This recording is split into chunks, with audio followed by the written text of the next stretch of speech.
GT Holidays, South India's #1 travel brand. You know you are special when you're with GT Holidays. எங்க சேதாரத்துக்கு மேல கொடுத்தீங்கன்னா உங்க காசை waste பண்ற மாதிரி தான்.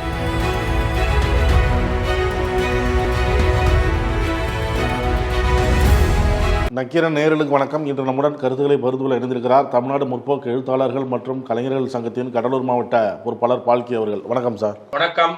நக்கீரன் ஆசிரியர் குழு மற்றும் வாசகர்களுக்கு பால்கியின் அன்பு வணக்கங்கள். நாடாளுமன்ற குளிர்கால கூட்டத்தொடர் நேற்று தொடங்குச்சு. முன்னதாக மோடிலாம் பேசினார் செய்தியாளர்கிட்ட அந்த வெளியில் நாடாளுமன்ற வளாகத்தில். நாடாளுமன்றத்தில் எதிர்கட்சிகள் அமைதியாக இருக்கணும், முழுமையாக நடக்க ஒத்துழைக்கணும் அப்படின்லாம். எதிர்கட்சிகள் எஸ்ஐஆர் குறித்து விவாதிக்கணும், பேசணும் அப்படின்னு சொல்லி அமளியில் ஈடுபட்டாங்க. பிரதமர் பேசும்பொழுது அந்த பீகார் தேர்தல் தோல்வி மனசில் வச்சுக்கிட்டு இந்த மாதிரிலாம் பண்ணக்கூடாது அப்படின்லாம் பேசியிருக்கிறார். அதே போல் இன்னொரு நிகழ்வு, சிபி ராதாகிருஷ்ணன் அவர் குறித்து மோடிலாம் பேசியிருக்கிறார் பெருமையாக. எந்த பொறுப்பு கொடுத்தாலும் திறமையாக செய்யக்கூடியவர், பல்வேறு பொறுப்புகளை வகித்தவர், கோவை சம்பவத்திலேயே தப்பித்தவர், கங்கை நதிக்கு போகும்போது அங்கே வணங்கும்போது இனிமேல் அசைவம் சாப்பிட மாட்டேன் அப்படின்லாம் முடிவெடுத்து இது வரைக்கும் அதை கடைபிடிக்கிறார் அப்படின்லாம் பேசியிருக்கிறார். மல்லிகார்ஜுன கார்கே நாடாளுமன்றத்தில் எல்லாருக்கும் சமமாக நீங்கள் பாருங்கள், எந்த கட்சியை சேர்ந்தவர் இல்லை அப்படின்னு ஏற்கனவே உங்கள் பேரை கொண்டவர் சொன்னார், நீங்களும் அது மாதிரி பார்க்கணும். உங்களுக்கு முடி இருந்தவர் ராஜினாமா செஞ்சுட்டு போயிட்டார், இது மாதிரி இல்லை அப்படின்னு சொல்கிறப்ப அவருக்கு ஒரு எதிர்ப்பு வருது. ஏன் நாடாளுமன்றத்தில் இவர் தேவையில்லாமல் இந்த மாதிரிலாம் மல்லிகார்ஜுன கார்கே பேசுகிறாரு அப்படின்லாம். இந்த ஒட்டுமொத்த நிகழ்வை எப்படி பார்க்குறீங்க? அதாவது நாம் எதிர்பார்த்த மாதிரி குளிர்கால கூட்டத்தொடரினுடைய அபாயத்தை வாக்காளர்கள் தெரிந்து கொள்ள வேண்டும். ஏற்கனவே நம்ம பீகாரில் ஏற்பட்டிருக்கக்கூடிய வாக்கு மோசடி சம்பந்தமான பல்வேறு விதமான பதிவுகள் நாடாளுமன்றத்திற்குள்ள பேசப்படுகிறது, வெளியே பேசப்படுகிறது. அரசியல் கட்சிகளுடைய எதிர்ப்பு என்பது ஆதாரங்களோடு சொல்லப்படுகிறது. எவை சொன்னாலும் அதை பற்றி கவலைப்படாத போக்கு நாடாளுமன்றத்தில் பெரும்பான்மை இல்லாத சூழலில் மோடி 3.0 நடந்து கொண்டிருக்கிறது என்பதை படம் பிடித்து காட்டுவதுதான் இந்த முதல் நாள் நிகழ்ச்சி நம்ம பார்க்கணும். குறிப்பா சிபி ராதாகிருஷ்ணன் துணை ஜனாதிபதியா பொறுப்பேற்ற உடனே கிட்டத்தட்ட ஒரு அற்புதமான நிலைக்கு நீங்கள் செயல்பட வேண்டும் என்று மல்லிகார்ஜுனன் கார்கே உட்பட, பிரியங்கா காந்தி உட்பட, நம்முடைய ஜான் பிரிட்டாஸ் மார்க்சிஸ்ட் கட்சியினுடைய எம்பி உட்பட பல ஆதாரமான விஷயங்களை சொல்லியிருக்காங்க. அந்த ஆதாரமான விஷயங்களை வாசகர்கள் அப்படி வெளியில முகநூல்ல பார்த்தீங்கன்னு சொன்னா, எதிர்காலத்தில் இந்த நாடு நன்றாக இருக்க வேண்டும் என்று சொன்னால் முதல் ஜனாதிபதி ராதாகிருஷ்ணன் சொன்ன அந்த அடிப்படையில் நீங்கள் இப்படி செயல்பட வேண்டும் என்று எடுத்து காட்டுறாங்க. ஒரு நாட்டினுடைய பிரதமர் சொல்ல வேண்டிய பாயிண்ட் அது, இந்த நாட்டை ஆளுபவர்கள் சொல்ல வேண்டிய பாயிண்ட் அது. ஆனா எதிர்கட்சியை சார்ந்தவர்கள் அதை நினைவூட்டுகிறார்கள். இப்போ வரலாற்றுல இதுவரைக்கும் இல்லாத ஒரு பிரதமர் செய்யக்கூடிய ஒரு மோசடி வேலையை அவருடைய பேச்சிலே காட்டுறாரு பாருங்க. ஒரு குளத்துல சின்ன வயசுல அவர் இறந்து போய் விடுவாரோ என்ற சூழல் அவர் RSSல பயணித்த காலத்தில் மறைந்து போன வரலாறு. அதை எப்ப கொண்டு வந்து எங்க ஞாபகப்படுத்துறாரு பாருங்க. அது கடவுளால் நீங்கள் காப்பாற்றப்பட்டீர்கள் என்று சொல்லுவதற்கு. இப்ப நீங்க கொஞ்சம் பேர் அவர் என்ன பூசாரியா பிரதம மந்திரியா அப்படின்னு நாடாளுமன்றத்துல கேட்டதுக்கு வலதுசாரி சக்திகள் கொந்தளிச்சாங்க. இவ்வளவு பெரும்பான்மை பெற்று நாடாளுமன்றத்துல உலக நாடுகளே மதிக்கக்கூடிய அளவுல பிரதமர் இருக்கும் போது பூசாரியான்னு கேட்கிறாங்களே அப்படின்னு கேட்ட. இப்ப நான் சொல்ல வர பாயிண்ட் பாருங்க. குளத்தில் விழாமல் உங்களை பாதுகாத்தது கடவுள். அத்வானியினுடைய தமிழக விஜயத்தின் போது ஏற்பட்ட கலவரத்தில் 60க்கும் மேலானவர்கள் கொலையுண்ட போது அதில் நீங்கள் மாட்டிக்கொள்ளாமல் தப்பித்தது ஆண்டவன் செயல். நீங்கள் ஒரு கோயிலுக்கு போய் அந்த கோயில் காசியினுடைய பெருமையை உணர்ந்து கொண்டு அசைவம் சாப்பிடாமல் இருந்தீர்கள், அது கடவுள் செயல். இந்த மூன்றுமே கடவுள் செயல் என்று அவர் சொல்லுவது வெளியில தேர்தல் பிரச்சாரத்துல பேசினார்னா அது ஓட்டுக்கு. நாடாளுமன்றத்திற்குள்ள அவர் பேசும்போது இந்த 3 விட மோசமான ஒரு பாயிண்ட் என்னன்னு சொன்னா, எங்கள் கட்சியை சேர்ந்தவர் நீங்கள் என்று ஒரு இம்மெச்சூர்டு பக்குவமற்ற வார்த்தையை பயன்படுத்தியிருக்கிறார். இந்த நாட்டினுடைய முதல் ஜனாதிபதி ஒரு அந்த நாடாளுமன்றத்தினுடைய அம்பேத்கரனுடைய சட்ட விதிகளின்படி நேற்றைக்கு வரைக்கும் நீங்க எப்படி வேணா இருக்கலாம், தேர்வு செய்யப்பட்ட பிறகு துணை ஜனாதிபதி அனைத்து கட்சிக்கும் பொறுப்பானவர். ஜனாதிபதி எப்படி அரசியலுக்கு அப்பாற்பட்டவரோ துணை ஜனாதிபதியும் அப்படிப்பட்டவர். ராஜ்யசபாவினுடைய தலைமை பொறுப்புக்கு வந்திருக்கக்கூடிய நீங்கள் அப்படி இருக்க வேண்டும். இந்த 11 ஆண்டு காலத்துல எத்தனை சிட்டிங்ஸ் நடந்திருக்க வேண்டும்? 163 நடந்திருக்க வேண்டும். இந்த 163 நடந்திருக்கக்கூடிய சூழலையும் கூட விவாதங்கள் இன்றி 76% நாடாளுமன்ற சட்டங்கள் பாஸ் ஆயிருக்கு. விவாதங்களை கேட்டு அதில் உள்ள திருத்தங்களை அமுல்படுத்த வேண்டும் என்று சொன்ன அரசியலமைப்பு சட்டம் தூக்கி எறியப்படுகிறது. இவற்றையெல்லாம் மீறி செயல்படுகின்ற இந்த நாடாளுமன்றத்தை நீங்கள் இன்றைக்கு பொறுப்பேற்றவுடன் அம்பேத்கர் சொன்ன அந்த அமைப்பு சட்டத்தின்படி, முதல் ஜனாதிபதி சொன்ன உங்கள் பெயரை கொண்ட ராதாகிருஷ்ணன் சொன்னதுபடி சமதளத்தோடு நீங்கள் நடத்த வேண்டும் என்று கேட்கக்கூடிய எதிர்கட்சிகளுடைய பக்குவ அரசியல் எங்க? பிரதம மந்திரி பேசும்போது அசைவம் உண்ணாமல் நீங்கள் இருக்கிறீர்கள் என்ற வெறுப்பு, ஆண்டவன் தான் உங்களை காப்பாற்றுகிறான் என்று பக்தி மயத்தை தேடுகின்ற நாடாளுமன்ற சட்டத்தை மீறிய செயல். நீங்கள் எதில் வேணா பக்தியா இருங்க, அந்த பக்தியை யாரும் குறை சொல்லவே இல்லை. ஆனால் பதில் பேசுகின்ற நாடாளுமன்ற வளாகத்திற்குள்ள நாடாளுமன்ற சட்டங்களின் அடிப்படையில் அதை பேசுவதற்கு மாறாக இப்படி பேசுவதற்கு நோக்கம் உள்ளே உட்கார்ந்து இருக்கக்கூடிய ஆட்களை அந்த கத்த வைத்தது அவருடைய ஸ்பீச் தான். நீங்க அடுத்ததா அவர் பேசுறாரு, போன பீரியட்ல இருந்த துணை ஜனாதிபதி அவருக்கு நாங்க ஒரு பணி நிறைவு பாராட்டு விழா அல்லது வழியனுப்பு விழா நடத்தலாம்னு நினைச்சோம், நடத்த முடியல அப்படின்னு கார்கே சொல்றாரு. அப்ப சட்டம் கேட்கிறாங்க. சட்டம் போட வைத்ததுக்கான வாசகங்கள் உருவாக்கப்பட்டது மோடியால தான். மோடி சொன்ன அந்த வாசகங்களால தான் அந்த வெறி என்பது ஊட்டப்படுகிறது. அந்த வெறியின் மூலமா தான் அவங்க கத்துறாங்க. அவர் கேட்டிருக்கிற பாயிண்ட் என்ன? எல்லா ஜனாதிபதிக்கும் துணை ஜனாதிபதிக்கும் ஒரு மரியாதை கொடுக்கும் போது அவர் எப்படி போனார் என்று கேள்வி கேட்கின்ற உரிமை, வழி அனுப்ப வேண்டிய பொறுப்பு ஆளும் கட்சி இருக்குது. ஆனால் ஆளும் கட்சி அதை மறைக்க முயலுகிறது அதிகாரத்தின் பெயரால். அது சரியல்ல என்று கார்கே கரெக்டா சொல்லியிருக்காரு. நாடகத்தை போடாதீர்கள்.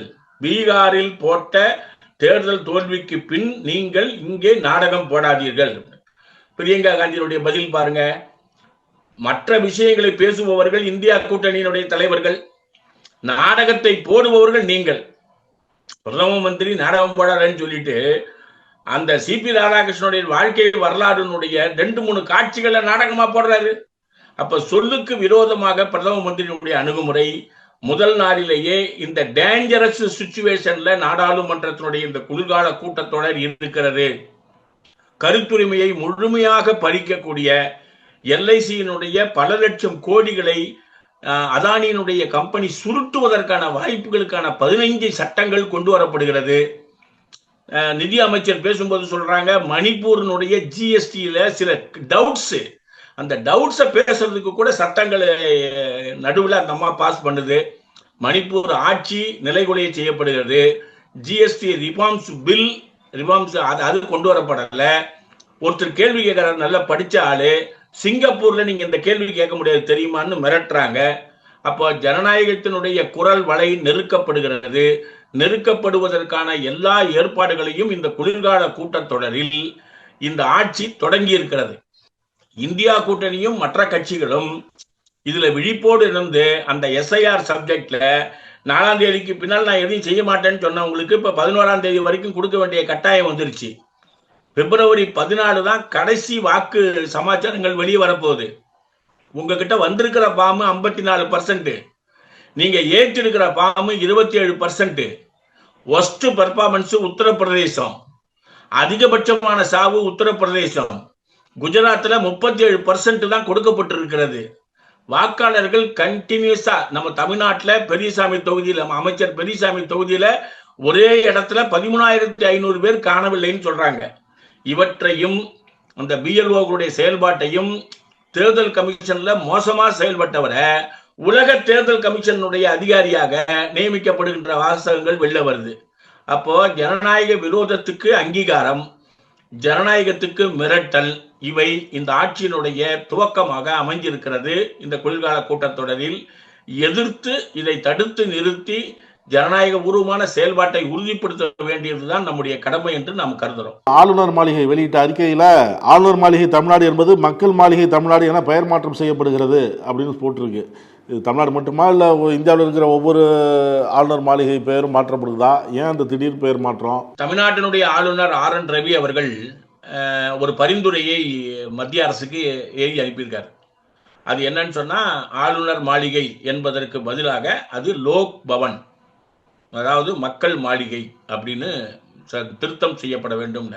அவருடைய கோரிக்கையை அமித்ஷாவினுடைய கட்டுப்பாட்டில் இருக்கக்கூடிய உள்துறை அமைச்சகம் ஏற்றுக்கொண்டு அதை அமுலாக்குகிறது. இப்போ மக்கள் சபை, மக்கள் கூடுகின்ற இடம் கிராம சபை, மக்கள் கூடுகின்ற இடம் மாவட்ட ஆட்சியர் அலுவலகம், மக்கள் கூடுகின்ற இடம் சென்னை நம்முடைய அந்த கொடியேற்றும் இடம் அப்படின்னு வச்சுக்கோங்க. எங்கு மக்கள் கூடுகிறார்களோ அதுக்கு பேரு மக்கள் பவன் இருக்கலாம். தேர்ந்தெடுக்கப்பட்ட அரசு மக்களை பார்க்கிற இடம் பேரு மக்கள் சபை. மாநிலங்கள் சபையே கூட மக்கள் சபை கிடையாது, மக்களவை. மக்களால் தேர்ந்தெடுக்கப்பட்டவர்கள் அங்க இருப்பாங்க. மாநிலங்கள் அவை, அந்த எம்பிக்கள் தேடுற ஆட்கள் இருப்பாங்க. அப்போ பெயரில் ஒரு காரணம் இருக்கிறது. பெயர் மாற்றத்திற்கு ஒரு காரணத்தை இவர் சொல்லியிருந்தார்னா அது சரி. இப்ப நீங்க பாண்டிச்சேரியினுடைய கவர்னரா நம்முடைய தமிழிசை அம்மா இருந்தாங்க. அப்ப ஆட்சியில இருந்த ஆட்கள் அவங்க மனு வாங்கினதையே அப்போஸ் பண்ணாங்க. ரங்கசாமி வந்ததுக்கு அப்புறம் அதுக்கு மரியாதை இல்லாம போயிடுச்சு. கிரண்பேடி இருந்தபோது மக்களிடம் கோரிக்கை மனு வாங்கினாங்க, அது தவறுன்னு சொல்லப்பட்டது, தடுத்து நிறுத்தப்பட்டது. RN ரவி அதற்கான முயற்சியை வெவ்வேறு பெயர்கள்ல செய்து வந்தார். இந்த வெவ்வேறு பெயர்கள்ல செய்து வந்த வேலையினுடைய உச்சகட்டம் இந்த பெயர் மாற்றம். நீங்க ஆதவன் தீட்சன்யா, தமிழ்நாடு முற்போக்கு எழுத்தாளர் சங்கத்தினுடைய மாநில பொதுச் செயலாளர், உடனே ஒரு பதிவு பட்டார், மைசூர் போண்டாவுக்குள் மைசூரை தேடக்கூடாது. அதுபோல மக்கள் பவனில் மக்கள் நலன் தேடக்கூடாது. இப்ப RN ரவி அவர்கள் இந்த சப்ஜெக்ட் மட்டும் இல்ல, நீங்க இப்ப ஊனமுற்றோர்களுக்கு, அதாவது மாற்றுத்திறனாளிகளுக்கு நல்ல சமாச்சாரத்தை கொடுக்கறதுன்றது ஒரு பர்டிகுலர் ஏரியாவில் ஒரு பர்டிகுலர் இடத்துல கவர்னர் கொடுக்கலாம்னு இருக்கக்கூடிய சட்ட விதியினுடைய உள் அமைப்பின்படி அந்த வேலை நடக்கும். அதுல ஸ்டேட் கவர்மெண்ட்ல இருக்கக்கூடிய அதிகாரிகள் உதவி செய்வார்கள். அந்த எல்லா ஒர்க்குமே கவர்னர் மாளிகை செய்யாது, அது சமூக நலத்துறை தமிழ்நாடு அரசு செய்யும். இது பிரிந்து அளிக்கப்பட்ட அதிகாரங்களை பற்றி தெரியாம அந்த அதிகாரங்களை மிஸ்யூஸ் பண்ற வேலை, அதாவது பன்ருட்டி வழியாக ஒரு வடக்கு மாநிலத்தை இணைக்கக்கூடிய ஒரு ட்ரெயின் வேணும்னு கடலூரினுடைய நாடாளுமன்ற உறுப்பினர், மதுரை நாடாளுமன்ற உறுப்பினர், திண்டுக்கல் நாடாளுமன்ற உறுப்பினர்கள் கேட்கிறாங்க. அந்த கேள்விக்கு அப்ரூவல் ஆகுது. அந்த கடிதம் யாருக்கு பதில் போடப்படுகிறதுனா, அஸ்வத்தாமன் சொல்லக்கூடிய ஒரு பிஜேபியினுடைய பன்ருட்டி பகுதியை கடலூர் மாவட்டத்தை சேர்ந்த ஒரு ஆளுக்கு அந்த தபால் என்பது அட்ரஸ்டு டூன் போடப்படுது. அதாவது பிஜேபி செய்யக்கூடிய அதிகார துஷ்பிரயோகம், மிஸ்யூஸ் ஆஃப் பவர் இவ்வளவு அளவுக்கு நீடிச்சிருக்கு. அஸ்வத்தாமன் நான் சொன்னது அந்த மாவட்டத்தில் நடந்த ஒரு செய்தி. மாநிலம் முழுவதும் இருக்கக்கூடிய சப்ஜெக்டுக்கு அதிகாரம் என்பது ஆளுநருக்கு என்ன வழங்கப்பட்டிருக்கிறதோ அதை தவிர வேறு எதுவும் அவர் செய்யக்கூடாது என்பதை உணராமல் மக்கள் பவன் என்ற பெயர் மூலமாக ஒரு பேரலல் ஆட்சியை நிறுவுவதற்கு தயார் செய்கிறாரு. அது ஜனநாயக சக்திகள் ஏற்கனவே எதிர்ப்பு குரலை கொடுத்திருக்கிறார்கள். அதன் மூலம் அது தடுத்து நிறுத்தப்பட வேண்டும் என்பதுதான் நம்மை போன்றவர்கள். தேர்ந்தெடுக்கப்பட்ட அரசுக்கு உள்ள அதிகாரங்கள், அந்த அதிகாரங்களில் மேற்பார்வை செய்யக்கூடிய வேலை கவர்னர் செய்யலாம். கவர்னர் அதுல விருப்பம் இருந்தா செய்யலாம், விருப்பம் இல்லைன்னா விவரங்கள் கேட்கலாம். இடையில் ரெண்டு பேரும் தலையிட்டு அந்த நடவடிக்கைகள் மக்களுக்கு பயன்படும் வகையில் செயல்பட வேண்டும். இதுதான் மாநில மத்திய அரசுக்கு இருக்கக்கூடிய அதிகார பகிர்வு.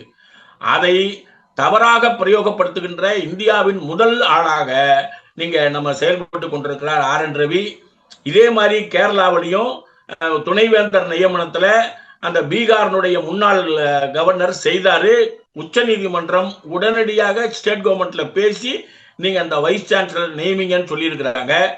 இவருக்கு நீங்கள் காலதாமதம் செய்யக்கூடாது என்று சொன்னதையும் மீறி குறுக்கு வழியில் இந்த மாதிரி வேலையை செய்வது என்பது ஒன்றிய அரசினுடைய பின் வாசல் நடைமுறையை அவர் துவங்கி இருக்கிறார்.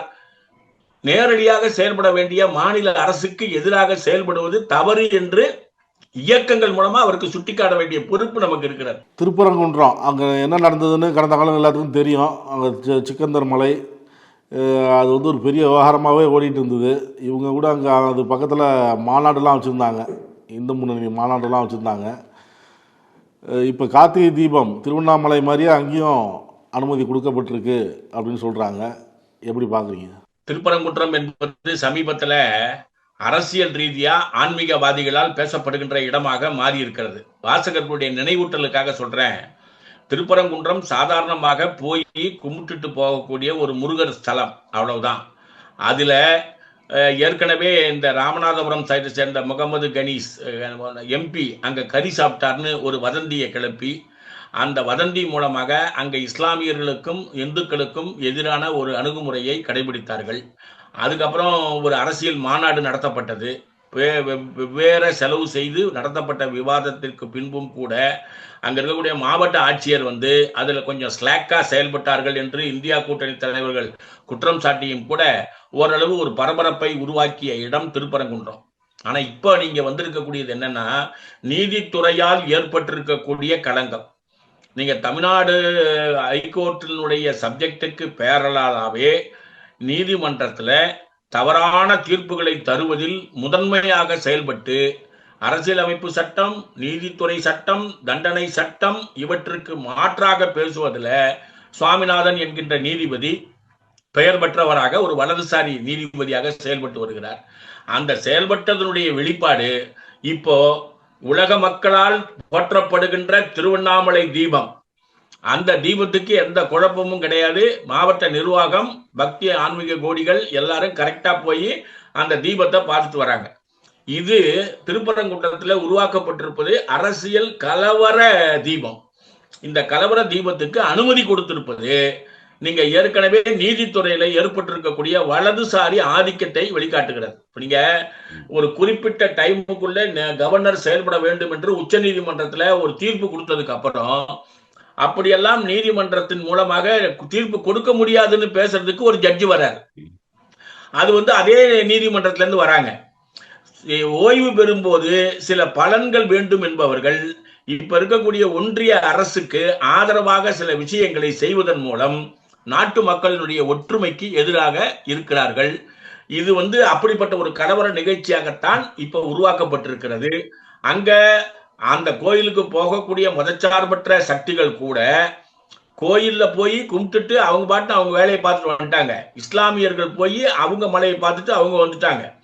சமீபத்தில் அடங்கி போயிருக்கக்கூடிய இந்த சப்ஜெக்டுக்கு தீபத்தின் மூலமா மலையில தீபம் ஏத்துறது வேற, அரசியல்ல ஒரு கலவர தீபத்தை இந்த நீதித்துறை மதுரை பெஞ்ச் என்பது ஏற்படுத்தி இருக்கிறது. ஜாக்கிரதையாக இதை பார்க்கணும். இதில் விமர்சிக்கிறவங்க பூரா இந்துக்களினுடைய எதிரி என்ற அந்த முகநூல் குழப்பங்கள் உருவாக ஆரம்பிச்சிருக்கு. மதச்சார்பின்மை என்பது இந்துக்களையும் இஸ்லாமியர்களையும் கிறிஸ்துவர்களையும் கலவரம் இல்லாமல் பாதுகாப்பதுதான் மதச்சார்பின்மை. ஆனா இப்பத்த அரசு அதற்கு விரோதமாக நீதித்துறையில சில வேலைகளை செய்திருக்கிறார்கள். ஜாக்கிரதையாக அணுக வேண்டிய பிரச்சனை. அப்படிப்பட்ட ஒரு மோசமான நிலைமை நீதித்துறைக்கு வந்திருப்பதை பார்த்து இந்திய நாட்டினுடைய பல்வேறு இடங்களில் விவாதங்கள் கிளம்பியுள்ளன. 400 வருஷம் உள்ள ஒரு கோயில் உத்தரப்பிரதேசத்துல இடிக்கப்படுகிறது. ஒரே ஒரு ரீசன் என்னன்னா, பக்கத்துல உருவான RSS கட்டிடத்துக்கு அங்க கார் நிறுத்துவதற்காக அந்த இது எடுத்துடுறாங்க. அப்போ 1991 உள்ள அந்த வழிபாட்டு சட்டம், வழிபாட்டு ஸ்தலங்கள் பாதுகாப்பு சட்டம் என்பது மீறப்படுதல், இந்துக்களில் கோயில்ல கலவரத்தை உருவாக்குதல், இவை வெறும் ஆன்மீகவாதிகளால் இல்ல, சட்டத்தின் துணை கொண்டு நடந்து கொண்டிருக்கிறது. ஜாக்கிரதையாக இந்த சப்ஜெக்டை நம்ம மக்கள் புரிந்து கொண்டு மக்கள் ஒற்றுமைக்கு எந்த விதத்திலும் பாதிப்பு இல்லாத வகையில நம்ம இதை கடந்து செல்ல வேண்டும் என்பதுதான் நம்முடைய விருப்பம். இந்த கூட்டத்தொடர் எப்படி நடக்கும் நினைக்கிறீங்க? பிரதமர் நாடாளுமன்றத்தில் நாடகம் போடக்கூடாது, எதிர்ப்பு கோஷம் போடக்கூடாது, வெற்றி கோஷம் போடக்கூடாது, எதிர்ப்பு எதிர்மறை என்பதெல்லாம் அரசியலுக்கு பயனுள்ளதாக இருக்கலாம். ஆனால் நாட்டின் வளர்ச்சியை முன்னிறுத்தும் போது நேர்மறை சிந்தனைகளுக்கே முன்னுரிமை அளிக்க வேண்டும். எதிர்க்கட்சிகள் தங்களது ஜனநாயக கடமையை உணர வேண்டும். நாட்டின் நலன்கள் கருத்தில் கொண்டு ஆக்கப்பூர்வமான விஷயங்கள் குறித்து நாடாளுமன்ற வளாகத்தில் பேசுங்க, நாடாளுமன்ற கூட்டத்தொடரில் பேசுங்க அப்படின்னு சொல்கிறாரு மோடி. நடப்பு கூட்டத்தொடர் எப்படி போகும் பார்க்குறீங்க? நம்ம மோடி சொல்லுக்கும் செயலுக்கும் நேர்முரண். நீங்க ஏற்கனவே துபாயில இப்ப விமானத்துல ஒரு சர்க்கஸ் என்பது நடந்தது. இந்தியாவில் உருவான ஒரு விமானம், சிறப்பு நிதிகளோடு உருவாக்கப்பட்ட ஒரு விமானம், விமானியோட அந்த சாகசம் செய்யும் போது இறந்து போயிட்டாரு. விமானம் டேமேஜ் ஆயிடுச்சு. அந்த விமானம் பாதுகாப்பானதா என்பதை உறுதிப்படுத்துங்கள்னு இந்தியா கூட்டணி ஏற்கனவே சொல்லி 2 மாசம் ஆகுது. கூட்டணி சொன்னதை செய்திருந்தால் ஒரு விமானி காப்பாற்றப்பட்டிருப்பார். சர்வதேச லெவல்ல நம்முடைய பெயர் கெட்டிருக்காது. பாகிஸ்தான்ல இந்த விமானம் தான் எல்லாரையும் சுட்டு வீழ்த்தியதுன்னு சொன்னது இப்ப சந்தேகத்துக்கு உருவாக்கப்பட்டிருக்கிறது. அப்ப சொல்லுக்கும் செயலுக்கும் வித்தியாசம் மோடி பேசுவதில் இருந்துதான் இருக்கிறது. ஆனால் இந்த குளிர்கால கூட்டத்தொடர்ல உசுப்பி விட்டு 15 முக்கியமான பலன் அளிக்கக்கூடிய, முதலாளிகளுக்கு பலன் அளிக்கக்கூடிய மோசமான சட்டங்களை கொண்டு வர இருக்கிறார்கள். அதுல ஒண்ணுதான் அந்த ஆயுள் காப்பீட்டு கழகம் 100% அந்த வெளிநாட்டு மூலதனத்துக்கு அனுமதி. ஏற்கனவே 24, அப்புறம் 50, அப்புறம் 74, இப்ப 100%. இந்த எல்ஐசி என்கின்ற பல லட்சம் கோடி ரூபாயில இருக்கக்கூடிய சொத்துக்களை அப்படியே திறந்து விட்டுட்டு வெளிநாட்டில் இருக்கக்கூடிய ஆட்கள் கபலீபுரம் செய்யக்கூடிய ஏற்பாடுகள் இந்த சட்டத்தை கொண்டு வர்றாங்க. அதே மாதிரி பாத்தீங்கன்னா நிறைய இடங்கள்ல இருக்கக்கூடிய அந்த கம்பெனிகளுக்கு சலுகை கொடுத்து புதிய அந்த தொழிலாளர் நல சட்டங்கள் மூலமாக மிகப்பெரிய பாதிப்புகளை மக்களுக்கு உருவாக்கி, அந்த மக்களுக்கு உருவாக்கப்பட்ட பாதிப்புன்னே மக்கள் தெரிஞ்சிக்காம பல்லாயிரம் கோடி ரூபாய் எந்த விதமான முதலீடும் இல்லாமல் ஒரு 100 அல்லது 125 முதலாளிகள் சம்பாதிப்பதற்கு வழிவகை செய்யப்படுகின்றன. அதுல ஒண்ணுதான் பாத்தீங்கன்னா, நீங்க கார் வாங்கினீங்கன்னு சொன்னா ஆர்டிஓ ஆபீஸ்ல போய் அனுமதி வாங்கிட்டு வரணும். இப்போ சொந்த தேவைக்காக நீங்க கார் வாங்குற ஆட்கள் அப்படி போயிட்டு வர வேண்டியது இல்லைன்னு சொல்றாங்க. இது யாருக்கு லாபம்? முதலாளிகளுக்கு மிகப்பெரிய அளவு லாபம். வாங்க போறவனுக்கு எந்த விதமான லாபமும் இல்லை. என்ன காரணம்னு சொன்னா, ஆர்டிஓ ஆபீஸுக்கு என்ன செலவு பண்ணானோ அதை செலவு பண்ணதா காட்டி வாங்கிறது முதலாளிகளுடைய வேலை. ஆகவே பல சட்டங்கள் நமக்கு விரோதமாகத்தான் வர இருக்கிறது. ஒன்றுபட்ட போராட்டத்தின் மூலமாக இந்த அரசினுடைய இந்த மோசமான போக்கினை தடுத்து நிறுத்த வேண்டியதுதான் நம்முடைய பொறுப்பு. கருத்துக்களை பார்த்து நன்றி சார். கருத்துக்களை கேட்டமைக்கு நன்றி. வணக்கம். நக்கீரன் டிவிக்கு சப்ஸ்கிரைப் செய்யுங்கள். உங்கள் ஆதரவே எங்கள் பலம். ஆசிரியர்களுக்கு நண்பனாகவும் மாணவர்களுக்கு ஆசானாகவும் திகழும் தேர்வு வழிகாட்டி. ஒவ்வொரு பாடத்திற்கும் அனுபவமிக்க ஆசிரியர்களின் துல்லியமான தெளிவான விடைகள். CNC இருக்கு, தேர்வு பயம் எதற்கு? இது தீரன் பப்ளிஷிங் ஹவுஸ் விற்பனை வெளியீடு.